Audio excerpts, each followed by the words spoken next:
I lay this rose on behalf of Turhan and act forward in memory of all victims of Pan Am 103. Tonight on News Live at 6, Remembrance Week comes to an end. The sights and sounds from today's rose-laying ceremony coming up.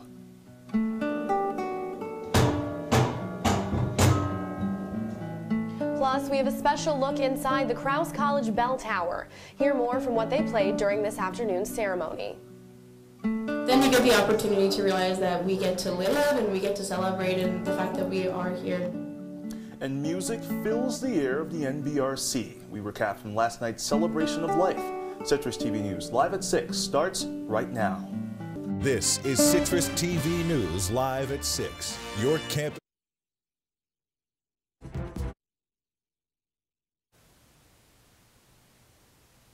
Today marks the ending and emotional height of Syracuse University's Remembrance Week. Good evening. I'm Chilekasi, Adele. And I'm Ashley Wenskoski. 35 Syracuse University abroad students died when a terrorist bomb detonated on Pan Am Flight 103 over Lockerbie, Scotland. That was 1988. Today, 34 years later, the university honors both those 35 students and the rest of the 270 people who lost their lives too soon that December day. We have team coverage tonight of the culmination of SU's Remembrance Week events. Nicole Aponte is at SU's Place of Remembrance, Zach Richter and Peter Elliott are on the quad, and Peyton Spellacy is outside the National Veterans Resource Center. We're starting our coverage tonight with the annual rose-laying ceremony held to honor the lives lost in Pan Am Flight 103. Citrus TV's Nicole Aponte joins us live from the Place of Remembrance tonight. Nicole.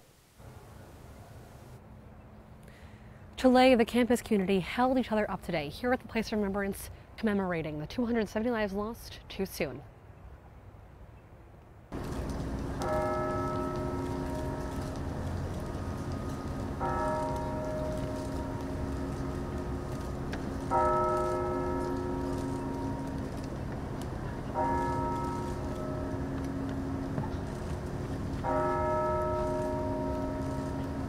For 34 years, we have gathered here every October to spend a week together remembering.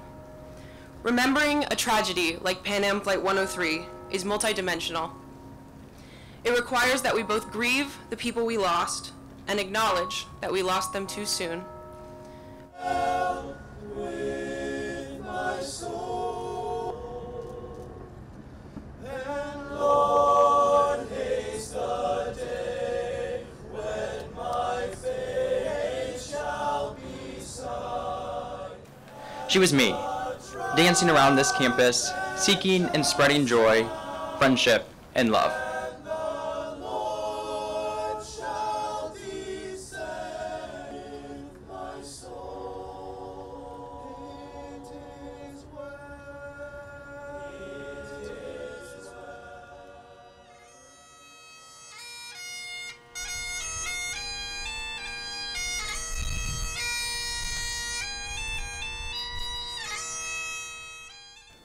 These 35 scholars who are carrying forward the memory of the 35 Syracuse University victims and the 270 victims, the courage and kindness and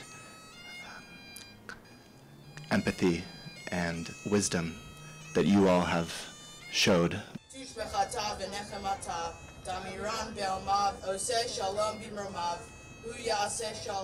I lay this rose on behalf of Shannon Davis and act forward in memory of all victims of Pan Am 103. I lay this rose on behalf of Turhan and act forward in memory of all victims of Pan Am 103.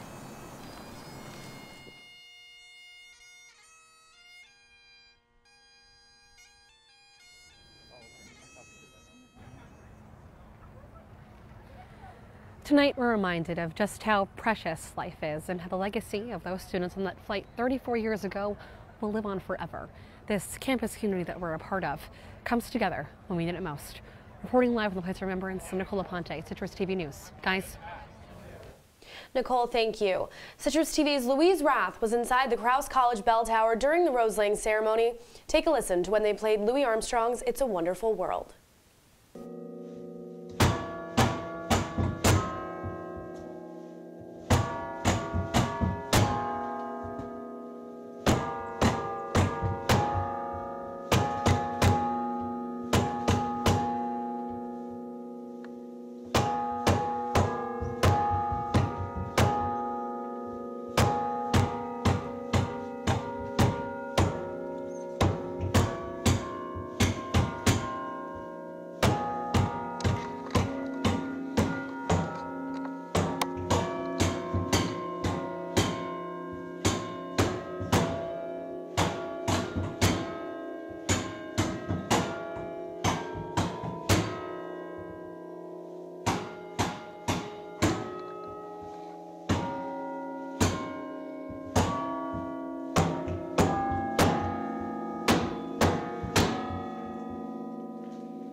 Thank you, Louise. What a touching rendition. Remembrance Week wrapped up today with the convocation ceremony.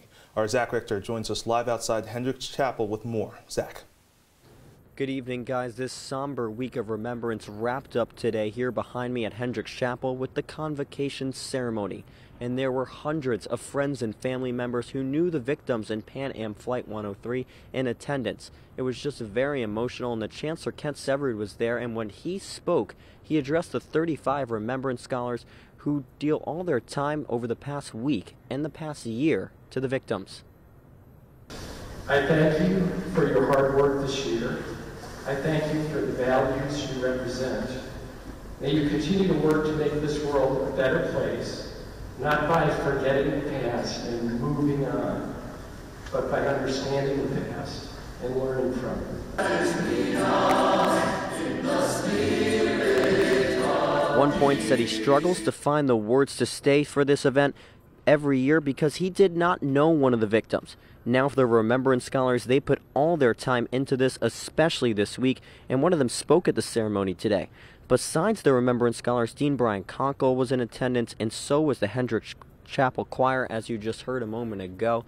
But even if you did not know one of the victims, it was still a very touching ceremony for all. We're live outside Hendricks Chapel tonight. Zach Richter for Citrus TV News. Zach, thank you. Last night, Remembrance Scholars put on one of their more unique events, the Celebration of Life. Citrus TV's Peyton Spellacy is outside of the National Veterans Resource Center with more on last night's event. Yes, as you can see, this building behind me right now isn't very busy, but last night it was packed of energy. Musicians, poets, singers, dancers, you name it. This is the first time the Celebration of Life event has been held here at the National Veterans Resource Center. As Nicole mentioned earlier, this week's motto is Look Back, Act Forward. A lot of the events this week have been focusing on the looking back part, remembering the tragic accident that happened. But this particular event really embodies that acting forward.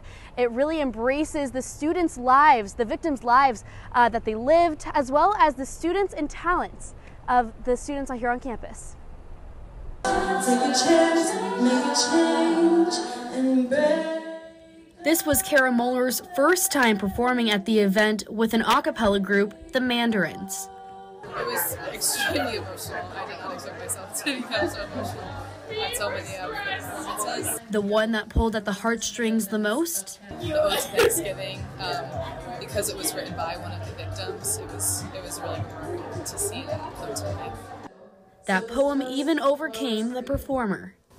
May you all live as long as you want, but never want as long as you live.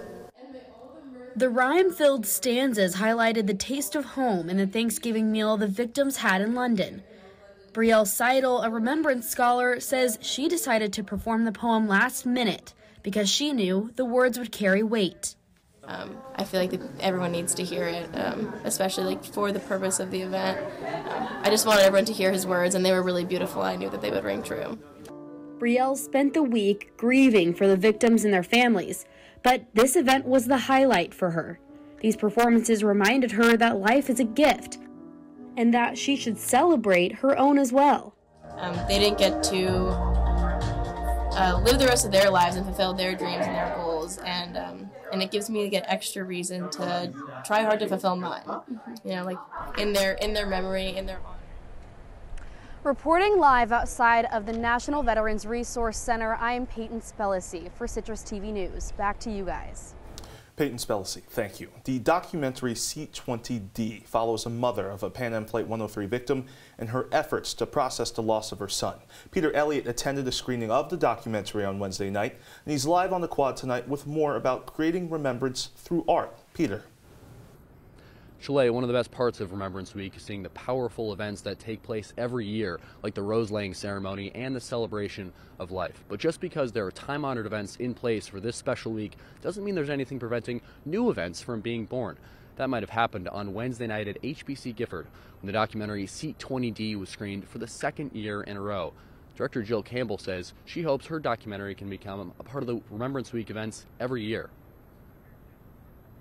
And I think what's really important about this film is Sousa found a way through her art, and it's really the beauty of art in our world to get us through horrible, dark circumstances. The documentary tells the story of Susie Lowenstein, the mother of SU student Alex Lowenstein, who was sitting in seat 20D on Pan Am Flight 103, and how she processed her grief of knowing the grief of losing her son through the creation of 75 sculptures, which depict mothers hearing the news that their children had died in the bombing. Some of the scholars in attendance said they cried watching it, testament to the power of the documentary. Campbell says her film is a testament to the power of art's ability to, quote, horrible, dark circumstances. The sculpture garden resides in the backyard of the Lowenstein house in Montauk, and the documentary also captures Susie's struggle to find a permanent home for the art installation. Now, SU has denied a permanent home for Dark Elegy, the sculpture garden, instead opting for more temporary installations like the one right behind me, the 35 seats laid out in their configuration like they were on Pan Am Flight 103 for all the victims. Reporting live from the Quad tonight, I'm Peter Elliott, Citrus TV News. Peter, thank you. Coming up on News Live at 6 tonight, Singing for a Cause. Autotunes hosting their annual performance benefiting the Testicular Cancer Foundation. The details you need to know. And here's a live look at the SU Quad on this beautiful fall Friday. Your full weather forecast when we come back.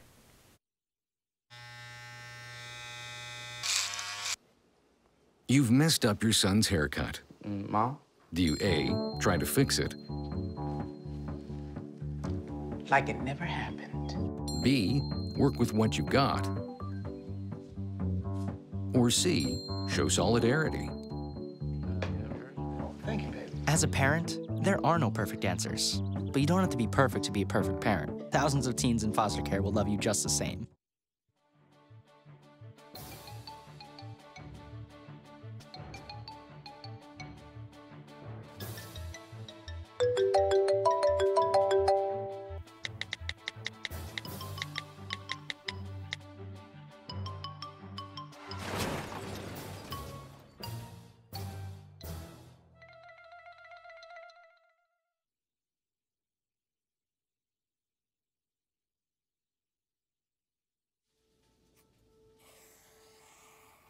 Dad? Just 1 minute, okay? Hey, Bobo, do trees tell each other stories? I'm sorry. I'm afraid I don't know that. Hey, why don't we go find out?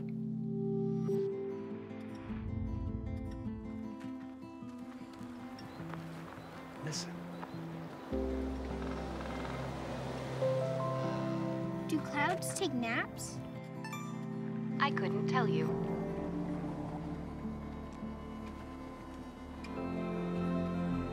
Can birds draw pictures? I don't have an answer for that. Dad, do stars visit their friends? Look!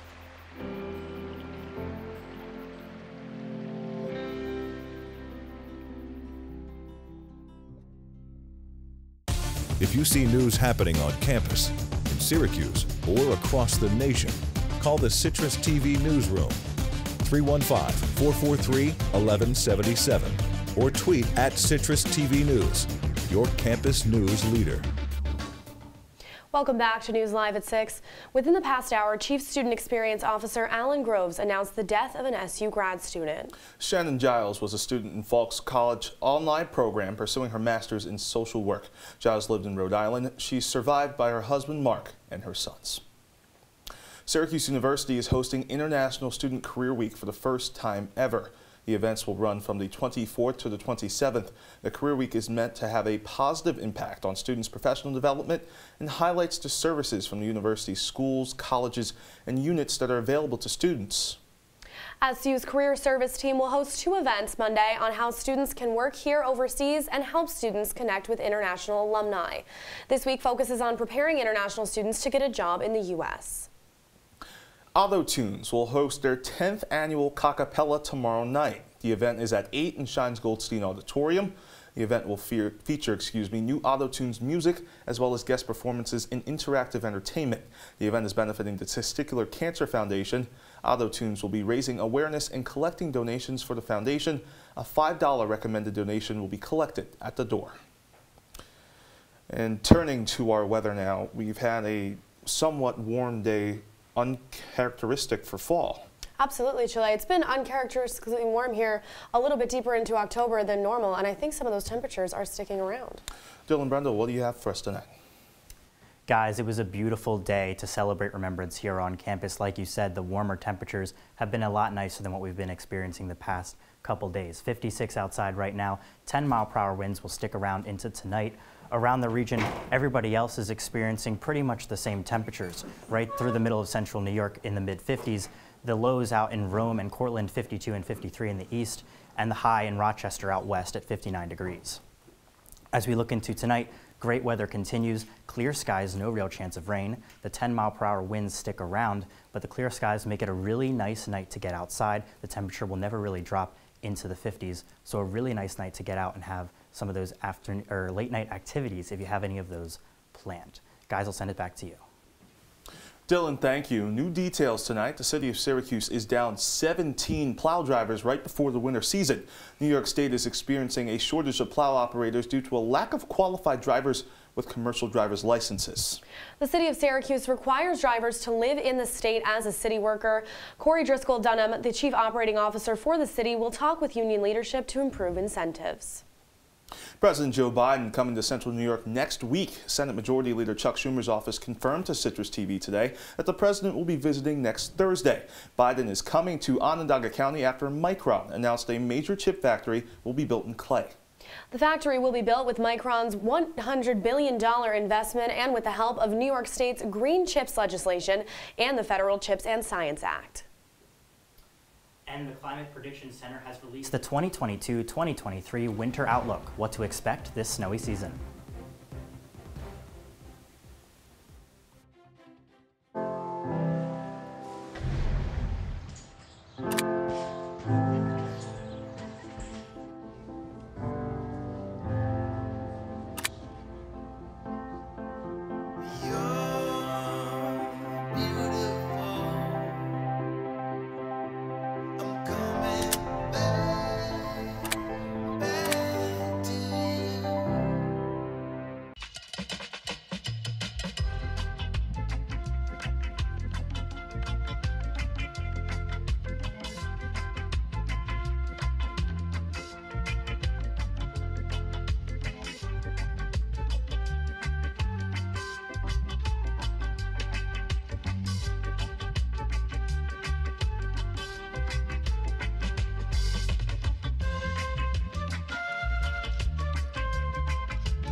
From the CitrusTV Weather Center, this is SU's most accurate weather forecast. Welcome back to News Live at 6. Let's take a look at what we learned from the Climate Prediction Center's 2022-2023 Winter Outlook. What we learned is that it's a La Nina winter circulation. That means water that's changing paths in the Pacific outside the coast of South America is changing paths, and that's affecting what's going on in central New York. That means we'll probably experience a wetter winter this year than years previous that are not La Ninas. However, the past 3 years have been La Ninas here in this hemisphere. So will we see much of a difference? We're not really sure just yet. You might not see a huge difference over the past 2 years compared to this year. It'll be drier down south and wetter up here in the north.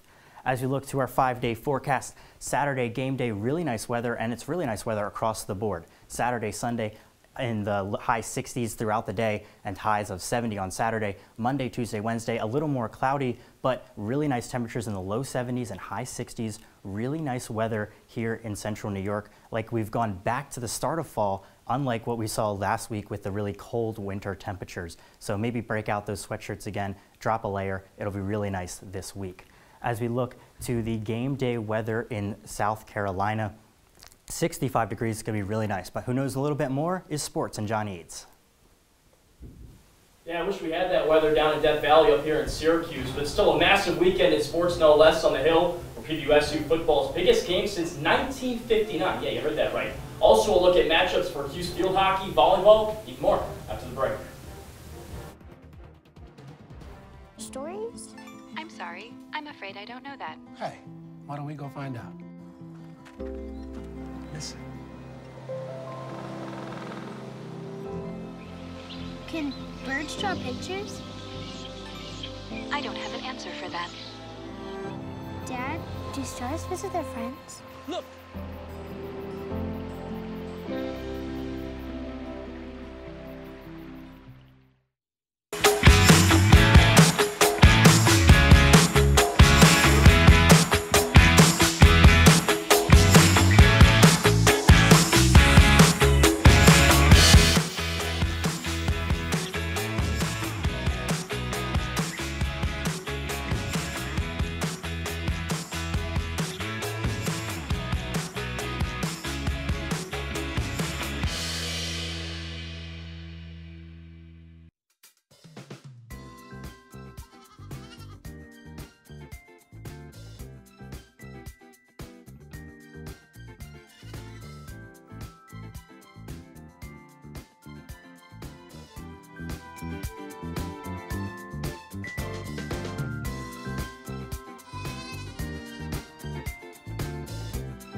And now, your CitrusTV Sports Report. Campus is buzzing with anticipation ahead of Syracuse football's biggest challenge of the season thus far. Welcome to sports. I'm John Eads. Number 14 SU is on the road for just the second time this year against number 5 Clemson. To be quite frank, Death Valley may be the last place you'd want to go if you're the Orange. The Tigers have won 37 straight games at home, so Dino Bayers is looking to Garrett Schrader to lead the Orange in the hostile environment. And I think he has a fantastic feel for the guys that are around him. You know, a quarterback is a point guard. His job is to make sure everybody else is better. It's not for him to go out there and score 50 points by himself. That's not what good point guards do, unless that is necessary. But I think he's done a fabulous job over the summer of just knowing what guys can and can't do, and then giving them the opportunities to do that when they're on the football field. Well, those opportunities might be hard to come by this weekend. Clemson owns the 3rd best defense in the ACC. The Tigers allow just about 20 points per game and also have the best run defense in the conference. We'll see if Syracuse can get its ground game flowing on Saturday. The Orange seek their first road win against a top 25 team since 2010. Here's something else. This is the first time that the Cuse will partake in a contest where both itself and its opponent has a 6-0 record or better since Penn State in 1959. Kickoff is slated for noon tomorrow afternoon. Back on the Hill, some more ranked action for Syracuse field hockey. SU fell to the nation's #1 team 1 week ago in North Carolina. Now the Cuse re-racks and attempts to dethrone the #4 team in all the land. Action actually just got underway between #12 Syracuse and #4 Louisville over on South Campus. This is the penultimate home game of the 2022 slate for SU. The Orange are a perfect 7-0 at home this season and look to keep it that way against U of L. Ange Bradley and company haven't flocked the Cardinals since 2020, though. They hope to change that this evening. Now let's go back down to South Carolina because SU football isn't the only team putting in work against Clemson. The Cuse volleyball team also involved with a battle against the Tigers. This is the 2nd straight week that the Orange are on the road, and SU is 3-3 away from the 3-1-5 this season. But hey, that record could soon become 4-3 because Syracuse has history on its side. SU has taken 10 consecutive matches against Clemson. And keep your eyes peeled for Polina Shimanova. She ranks 3rd in the ACC, garnering over 4 kills per set. The two Orange teams face off at the top of the hour. John Eads, thank you. When we come back, one final check of the weather with Dylan Brindle. Let's go see your room.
Welcome back to News Live at 6. Let's take one last look at your wake-up weather.